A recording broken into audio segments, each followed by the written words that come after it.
Hi friends, இன்னைக்கு நம்ம பார்க்க போகிறது ஒரு சிம்பிளான ஈஸியான ஸ்நாக் ரெசிபி தான். அதுக்கு முன்னாடி இன்னும் நீங்கள் என் சேனலை சப்ஸ்கிரைப் பண்ணலன்னா கண்டிப்பாக என் சேனலை சப்ஸ்கிரைப் பண்ணுங்கள். வாங்க ரெசிபிக்குள்ளே போகலாம். இது செய்கிறதுக்கு நமக்கு தேவையான பொருட்கள் 3 பச்சை மிளகா, ஒரு கொத்து கருவேப்பிலை, 1 டீஸ்பூன் ஜீரகம், வேக வச்ச சாதம், நீங்கள் பழைய சாதம் கூட யூஸ் பண்ணிக்கலாம். வெங்காயம் ஒரு பெரிய வெங்காயம் பொடி பொடியாக நறுக்குனது. நம்ம இப்போ இந்த சாதத்தை ஃபஸ்ட்டு மிக்சியில் போட்டு நல்லா அரைச்சிக்கலாம். தண்ணி நீங்கள் கொஞ்சமாக சேர்த்துக்கோங்க, நிறைய தண்ணி சேர்த்தாதீங்க. அது கூடவே நம்ம இந்த வெங்காயம், கருவேப்பிலை, ஜீரகம், பச்சை மிளகா இது எல்லாமே நல்லா பொடி பொடியாக நறுக்கி இது கூட நம்ம சேர்த்துக்கலாம். இது கூடவே நமக்கு தேவையான அளவு உப்பும் சேர்த்துக்கணும். இது கூடவே நம்ம 1 டீஸ்பூன் கடலை மாவு சேர்த்துக்கலாம். கடலை மாவுக்கு பதிலாக நீங்கள் பொட்டுக்கல்லையை நல்லா மிக்சியில் அரைச்சி கூட நீங்கள் சேர்த்துக்கலாம். இப்போ பார்த்தீங்கன்னா நான் 1.5 டீஸ்பூன் கடலை மாவு சேர்த்துருக்கேன்.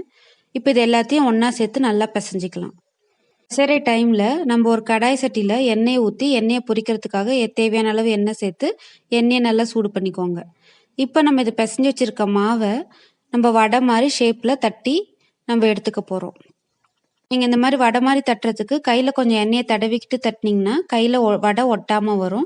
அப்படி இல்லைன்னா நீங்கள் பாலித்தீன் கவர் இல்லைன்னா பால் பேக்கெட் கவரில் கூட கொஞ்சம் எண்ணெயை தடவிட்டு நீங்கள் தட்டலாம். இப்போ நம்ம தட்டி வச்சுருக்க வடையை சூடான எண்ணெயில் போட்டு பொரிச்சு எடுக்க போகிறோம்.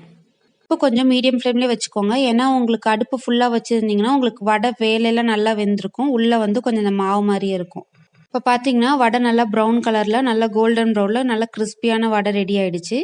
இந்த மாதிரியே மீதி இருக்க மாவையும் வடை தட்டி பொரிச்சு எடுத்துக்கோங்க. இது செய்கிறதுக்கு ரொம்பவே ஈஸியான ஒரு ரெசிபி தான். நீங்கள் சாதம் கொஞ்சம் மீதமாயிடுச்சு அப்படின்னு நீங்கள் நினச்சிங்கன்னா ஒரு ஈவினிங் டைம் ஸ்நாக்ஸாக இந்த மாதிரி செஞ்சு கொடுத்தீங்கன்னா இது நல்லா கிறிஸ்பியாகவும் இருக்கும், நல்லா டேஸ்டியாகவும் இருக்கும். கண்டிப்பாக ட்ரை பண்ணி பாருங்கள். பார்த்தீங்கன்னா 5 நிமிஷத்தில் ஒரு ஈவினிங் டைம் ஸ்நாக்ஸ் ரெடி ஆகிடுச்சு. இது எல்லாருக்குமே ரொம்பவே பிடிக்கும். இது உங்களுக்கு ரொம்ப சாஃப்டாகவும் இருக்கும், அதே மாதிரி வெளியில் ரொம்ப கிறிஸ்பியாகவும் இருக்கும். கண்டிப்பாக ட்ரை பண்ணி பாருங்கள். தேங்க்யூ ஃபார் வாட்சிங்.